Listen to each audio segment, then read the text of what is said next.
Hello प्यारे दोस्तों, YouTube channel अपना परिवार 07 में आप सभी का दिल खोल का स्वागत है। आज तारीख 14/4/2025 से करंट अफेयर के महत्वपूर्ण जितने भी क्वेश्चन बन सकते हैं उन क्वेश्चन को हम डिस्कस करेंगे। तो चलिए वीडियो को शुरू करते हैं और आप वीडियो को लास्ट तक जरूर देखिएगा।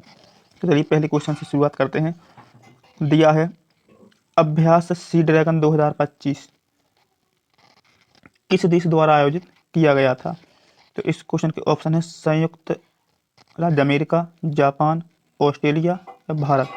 तो देखिए इस क्वेश्चन का जो सही जवाब होगा हमारा होगा ऑप्शन नंबर ए, संयुक्त राज्य अमेरिका।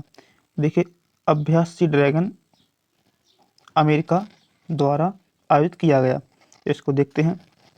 भारतीय नौसेना ने हाल ही में इंडो पैसिफिक क्षेत्र में बहुराष्ट्रीय पनडुब्बी रोधी युद्ध अभ्यास सी ड्रैगन 2025 में भाग लिया। अभ्यास सी ड्रैगन 2025 की मेजबानी यूनाइटेड स्टेट्स नेवी के 7वें बेड़े ने की है। यह अभ्यास गुयाम के एडसन एयरफोर्स बेस पर हुआ था। इस अभ्यास में उन्नत सेंसर और सोनोबॉय के साथ समुद्री गश्ती और टोही विमान MPRA शामिल है। 2019 में अमेरिका और ऑस्ट्रेलिया के बीच द्विपक्षीय इसने 2021 से भारत जैसे सहयोगों को शामिल करने के लिए विस्तार किया। भाग लेने वाले देश संयुक्त राज्य अमेरिका, ऑस्ट्रेलिया, भारत, जापान और दक्षिण कोरिया हैं। तो चलिए इसी के साथ हम चलते हैं हमारे दूसरे क्वेश्चन पर। और दिया है, हाल ही में खबरों में रही गंभीर नदी कौन सी नदी भैया? गंभीर नदी मुख्य रूप से किस राज्य में स्थित है?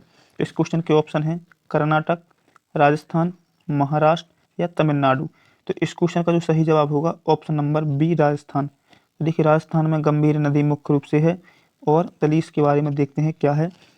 देखिए राजस्थान उच्च न्यायालय ने घाना पक्षी विहार, कौन सा घाना पक्षी विहार को पानी की आपूर्ति करने वाली गंभीर नदी भैया के बाढ़ क्षेत्र पर कथित अतिक्रमण को लेकर शीर्ष अधिकारियों से जवाब मांगा है। गंभीर नदी जिसे हम उटांगन नदी भी कहते हैं, कौन सी? उटांगन नदी भी कहा जाता है। राजस्थान की एक मौसमी नदी है जो केवल बरसात के मौसम में बहती है। यह हिंडौन के पास अरावली पहाड़ियों से निकलती है और उत्तर प्रदेश में यमुना में मिलने से पहले दक्षिण से उत्तर की ओर बहती है। यह 288 किलोमीटर तक फैली हुई है और राजस्थान उत्तर प्रदेश की सीमा बनाती है। यह नदी पार्वती से मिलने के बाद, देखिए पार्वती नदी है, 12 मासी हो जाती है और यूनेस्को विश्व धरोहर स्थल केवलादेव राष्ट्रीय उद्यान, कौन सा उद्यान? केवलादेव राष्ट्रीय उद्यान को पानी की आपूर्ति करती है। तो चलिए हम इसी के साथ नेक्स्ट क्वेश्चन पर चलते हैं। दिया है, भारत में राष्ट्रीय ई विधान एप्लीकेशन नेवा कहते हैं जिसको को लागू करने वाला पहला राज्य कौन सा था? तो इस क्वेश्चन के ऑप्शन है मध्य प्रदेश, नागालैंड, गुजरात या राजस्थान। तो देखिए इस क्वेश्चन का सही जवाब होगा हमारा होगा ऑप्शन नंबर बी, नागालैंड। देखिए नागालैंड, ठीक है। तो देखते हैं, कागज रहित विधायी प्रक्रिया के लिए राष्ट्रीय ई विधान एप्लीकेशन नेवा को अपनाने वाली भारत की 28वीं विधानसभा बन गई है। नागालैंड 2022 में राष्ट्रीय ई विधान एप्लीकेशन नेवा को लागू करने वाला पहला राज्य था। दिल्ली विधानसभा ने 22 मार्च 2025 को केंद्रीय संसदीय मंत्रालय और राष्ट्रीय राजधानी क्षेत्र में दिल्ली सरकार के साथ एक समझौता ज्ञापन जिसको MOU पर हस्ताक्षर किए। केंद्रीय मंत्री किरेन रिजिजू और दिल्ली विधानसभा अध्यक्ष विजेंद्र गुप्ता की मौजूदगी में नई दिल्ली में समझौता ज्ञापन पर हस्ताक्षर किए गए। ठीक है। नेवा डिजिटल इंडिया पहल के तहत एक डिजिटल प्लेटफॉर्म है जिसे प्रधानमंत्री मोदी के one nation one application vision को प्राप्त करने के लिए विकसित किया गया है। इसका प्रबंधन केंद्रीय संसदीय कार्य मंत्रालय द्वारा किया जाता है। तो चलिए इसी के नेक्स्ट क्वेश्चन पर चलते हैं। देखिए जल शक्ति अभियान, कौन सा भैया? जल शक्ति अभियान का छठा संस्करण कौन सा? कैच द रेन 2025 पहल किस राज्य ने शुरू की है? तो देखिए इस क्वेश्चन के ऑप्शन है हरियाणा, गुजरात, राजस्थान या मध्य प्रदेश। इस क्वेश्चन का सही जवाब होगा हमारा होगा ऑप्शन नंबर ए, हरियाणा। तो देखिए हरियाणा ने जल शक्ति अभियान का छठा संस्करण कौन सा कैच द रेन पहल शुरू की है। तो देखते हैं इसको। देखिए, जल शक्ति अभियान का छठा संस्करण कैच द रेन 2025 विश्व जल दिवस 22 मार्च 2025 को हरियाणा के पंचकुला में लॉन्च किया गया। यह पूरे भारत में 148 जल संकटग्रस्त जिलों पर केंद्रित है। यह पहली बार था जब अभियान नई दिल्ली के बाहर लॉन्च किया गया था। यह जल संरक्षण, जागरूकता और सामुदायिक भागीदारी को बढ़ावा देता है। अभियान मानसून के मौसम में चलाया जाता है। इस पहल को केंद्रीय जल शक्ति मंत्रालय ने केंद्रीय पर्यावरण, वन और जलवायु परिवर्तन मंत्रालय और हरियाणा सरकार के साथ साझेदारी में लॉन्च किया गया। 2025 के अभियान का विषय है जल संरक्षण के लिए लोगों की कार्रवाई, सामुदायिक संपर्क को बढ़ावा देना है। तो चलिए इसी के साथ हम नेक्स्ट क्वेश्चन पर चलते हैं। दिया है अप्रैल 2025 में, इसमें अप्रैल 2025 में देखिए, अप्रैल 2025 में भारत के साथ AIKEYME नामक समुद्री अभ्यास सह मेजबानी कौन सा देश कर रहा है। तो देखिए, इस क्वेश्चन के ऑप्शन है मॉरिशस, मोजाम्बिक, केन्या या तंजानिया। तो देखिए, इस क्वेश्चन का सही जवाब होगा हमारा ऑप्शन नंबर डी, तंजानिया। तो देखिए, तंजानिया ने अप्रैल 2025 में भारत के साथ AIKEYME नामक समुद्री अभ्यास सह मेजबानी के साथ कर रहा है। तो देखिए, इसको हम देखते हैं। देखिए, भारतीय नौसेना अफ्रीकी देशों के साथ अफ्रीका भारत प्रमुख की समुद्री जुड़ाव AIKME में भाग लेगी। देखिए, AIKME का संस्कृत में अर्थ है एकता। क्या अर्थ है भैया? एकता, ध्यान रखना। और इसका उद्देश्य नौसेना की अंतर संचालन क्षमताओं में सुधार करना है। पहला संस्करण भारतीय नौसेना और Tanzania people's defence force TPDF द्वारा तंजानिया के दार एस सलाम में संयुक्त रूप से आयोजित किया गया। रक्षा मंत्री राजनाथ सिंह अप्रैल 2025 के मध्य में इस कार्यक्रम का उद्घाटन करेंगे। 6 दिवसीय अभ्यास में Comoros, Djibouti, Eritrea, Kenya, Madagascar, Mauritius, Mozambique, Seychelles, दक्षिण अफ्रीका, भारत और तंजानिया सहित 10 देश शामिल होंगे। भारतीय नौसेना ने समुद्री सुरक्षा, समुद्री डकैती, अवैध तस्करी और अघोषित मछली पकड़ने पर जोर दिया। हिंद महासागर क्षेत्र में भारत की साझेदारी इसके क्षेत्र में सभी के लिए सुरक्षा और विकास जिसको सागर दृष्टिकोण के अनुरूप होगी। तो चलिए हम इसी के साथ नेक्स्ट क्वेश्चन पर चलते हैं। एक दिया है, किस राज्य सरकार ने मार्च 2025 में मानव अंग और ऊतक प्रत्यारोपण अधिनियम को अपनाया है। तो देखिए, इस क्वेश्चन के ऑप्शन हैं तेलंगाना, उत्तर प्रदेश, उड़ीसा या हरियाणा। तो देखिए, इस क्वेश्चन का सही जवाब होगा तेलंगाना। तो देखिए, तेलंगाना राज्य ने मार्च 2025 में मानव अंग और ऊतक प्रत्यारोपण अधिनियम को अपनाया है। तो चलिए इसको देखते हैं। तेलंगाना विधानसभा ने मानव अंग और ऊतक प्रत्यारोपण अधिनियम 1994 केंद्रीय अधिनियम संख्या 42 1994, ठीक है, को लागू करने के लिए एक प्रस्ताव पारित किया। यह अधिनियम अंग प्रत्यारोपण को नियंत्रित करता है और मानव अंगों और ऊतकों में वाणिज्यिक लेन देन को रोकता है। तेलंगाना के पास अपना स्वयं का मानव अंग प्रत्यारोपण अधिनियम 1995 तो अधिनियम संख्या 24 1995 था, लेकिन 2011 के संशोधनों के कारण इसने केंद्रीय अधिनियम को चुना। 2011 के संशोधन में ऊतक प्रत्यारोपण राज्य और राष्ट्रीय स्तर के निकायों की स्थापना और उल्लंघन के लिए सख्त दंड शामिल थे। इसे अपनाने से तेलंगाना को 2011 के संशोधनों को प्रभावी ढंग से लागू करने की अनुमति मिलती है। तो चलिए हम इसी के साथ चलते हैं हमारे नेक्स्ट क्वेश्चन पर। देखिए, दिया है कर्मचारी राज्य बीमा, क्या कर्मचारी राज्य बीमा जिसको ESI कहते हैं, योजना किस संस्थान द्वारा प्रसारित की जा रही है।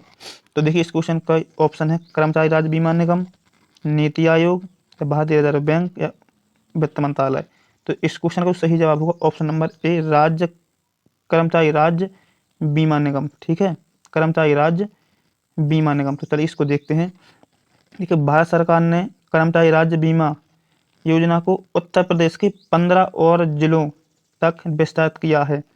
अब उत्तर प्रदेश के 75 में से लगभग 74 जिले इस योजना के अंतर्गत आ जाते हैं। भारत में ESI योजना के अंतर्गत आने वाले जिलों की कुल संख्या 778 से 989 तक है। नए शामिल जिलों में अंबेडकर नगर, बहराइच, गोंडा, जालौन, कन्नौज और अन्य शामिल हैं। ESI योजना भारत की सबसे बड़ी सामाजिक बीमा योजना है, जिसका संचालन कर्मचारी राज्य बीमा निगम ESIC द्वारा किया जाता है। इसे 24 फरवरी 1992 को कानपुर और नई दिल्ली में प्रधानमंत्री पंडित जवाहरलाल नेहरू द्वारा लॉन्च किया गया था। तो चलिए इसी के साथ अगले नेक्स्ट क्वेश्चन पर चलते हैं। दिया है, किस मंत्रालय ने बालपन की कविता पहल शुरू की है? तो देखिए इस क्वेश्चन के ऑप्शन है महिला एवं बाल विकास मंत्रालय, गृह मंत्रालय, शिक्षा मंत्रालय या स्वास्थ्य एवं परिवार कल्याण मंत्रालय। तो इस क्वेश्चन का सही जवाब होगा हमारा ऑप्शन नंबर सी, शिक्षा मंत्रालय। ठीक है, तो देखिए शिक्षा मंत्रालय देखते हैं। राष्ट्रीय शिक्षा नीति NEP 2020 में सार्वभौमिक उच्च गुणवत्ता वाली प्रारंभिक बाल्यावस्था शिक्षा और प्राथमिक शिक्षा में बहुभाषावाद की आवश्यकता पर प्रकाश डाला गया है। इसे प्राप्त करने के लिए स्कूली शिक्षा और साक्षरता विभाग, शिक्षा मंत्रालय ने बालपन की कविता पहल शुरू की। इस पहल का उद्देश्य सभी भारतीय भाषाओं और अंग्रेजी में नर्सरी राइम्स और कविताओं का संग्रह बनाना है। इसका उद्देश्य बुनियादी स्तर पर सीखने को बढ़ाने के लिए भारतीय सांस्कृतिक प्रासंगिकता पर ध्यान केंद्रित करना है। यह बच्चों को उनकी मातृभाषा में आनंददायक और आसानी से समझ में आने वाली कविताओं के माध्यम से अपने परिवेश को बेहतर ढंग में समझने में मदद करता है। तो चलिए हम इसी के साथ अपने नेक्स्ट क्वेश्चन पर चलते हैं। दिया, किस मंत्रालय ने डिजिटल फसल सर्वेक्षण DCS प्रणाली शुरू की है? तो इस क्वेश्चन के ऑप्शन है इलेक्ट्रॉनिक्स और सूचना प्रौद्योगिकी मंत्रालय, पर्यावरण वन और जलवायु परिवर्तन मंत्रालय, कृषि और किसान कल्याण मंत्रालय और ग्रामीण विकास मंत्रालय। तो देखिए डिजिटल फसल सर्वेक्षण देखिए फसल से संबंधित है, तो इस क्वेश्चन देखिए सीरियसली ऑप्शन नंबर सी हो जाएगा, कृषि और किसान कल्याण मंत्रालय, क्योंकि कृषि से संबंधित है। डिजिटल फसल कृषि होती है, तो इस क्वेश्चन का ऑप्शन होगा तीसरा नंबर सी, कृषि और किसान कल्याण मंत्रालय। तो चलिए देखते हैं कि कृषि एवं किसान कल्याण मंत्रालय ने मोबाइल इंटरफेस के माध्यम से वास्तविक समय में फसल डेटा एकत्र करने के लिए डिजिटल फसल सर्वेक्षण DCS प्रणाली शुरू की है। यह बेहतर उत्पादन अनुमान के लिए सटीक आगठित फसल क्षेत्र विवरण प्रदान करता है। एग्री स्टेट को डिजिटल व्यक्तिगत डेटा संरक्षण अधिनियम 2023 के तहत विकसित किया गया था, जो किसानों के डेटा की गोपनीयता और सुरक्षा सुनिश्चित करता है। किसानों का डाटा केवल सहमति से एकत्र किया जाता है और एन्क्रिप्शन API और टोकन आधारित प्रमाणीकरण का उपयोग करके सुरक्षित रूप से साझा किया जाता है। यह प्रणाली नियमित सुरक्षा ऑडिट के साथ MIT और CERT इनके साइबर सुरक्षा दिशा निर्देशों का पालन करती है। किसान उत्पादक संगठनों FPO, कृषि सखियों और कॉमन सर्विस सेंटर CSC के माध्यम से डिजिटल समावेशन सुनिश्चित किया जाता है। तो चलिए शिक्षा नेक्स्ट क्वेश्चन पर चलते हैं और आज के लास्ट क्वेश्चन पर चलते हैं। दिया है, किस राज्य सरकार ने सरकारी दस्तावेजों तक आसान पहुंच के लिए AI संचालित चैटबॉट कौन सा है भैया? सारथी लॉन्च किया है। तो देखिए सारथी, ये रहा हमारा सारथी AI संचालित चैटबॉट कौन सा सारथी किसने लॉन्च किया है? इस क्वेश्चन का ऑप्शन है हरियाणा, राजस्थान, गुजरात या उड़ीसा। तो इस क्वेश्चन का सही जवाब होगा हरियाणा। तो देखिए हरियाणा ने AI चैटबॉट सारथी लॉन्च किया है। तो देखिए देखते हैं, हरियाणा सरकार ने सरकारी दस्तावेजों तक आसान पहुंचने के लिए AI संचालित चैटबॉट सारथी कौन सा भैया? सारथी चैटबॉट लॉन्च किया। मुख्यमंत्री नायब सिंह सैनी ने इसे डिजिटल गवर्नेंस प्रयासों के हिस्से के रूप में पेश किया। चैटबॉट 73,682 स्कैन किए गए PDF पृष्ठों में फैले 17,820 से अधिक आधिकारिक दस्तावेजों तक तुरंत पहुंच प्रदान करता है। यह AI संचालित खोज का उपयोग सरकार के सरकारी आदेशों, अधिनियमों, नीतियों और परिपत्रों को पुनः प्राप्त करता है। सारथी मैन्युअल खोजों को समाप्त करता है, जिससे दक्षता और पारदर्शिता में सुधार होता है। सुविधाओं में 24/7 उपलब्धता, उपयोगकर्ता के अनुकूल इंटरफेस और तत्काल दस्तावेज पुनर्प्राप्ति शामिल है। यह पहल भारत में शासन में AI के उपयोग की व्यापक प्रवृत्ति के अनुरूप है। तो वीडियो पसंद आए तो लाइक करें, शेयर करें और हमारे चैनल को जरूर सब्सक्राइब करें और डेली करंट अफेयर देखने के लिए सुबह 9:30 बजे जुड़ना ना भूलें।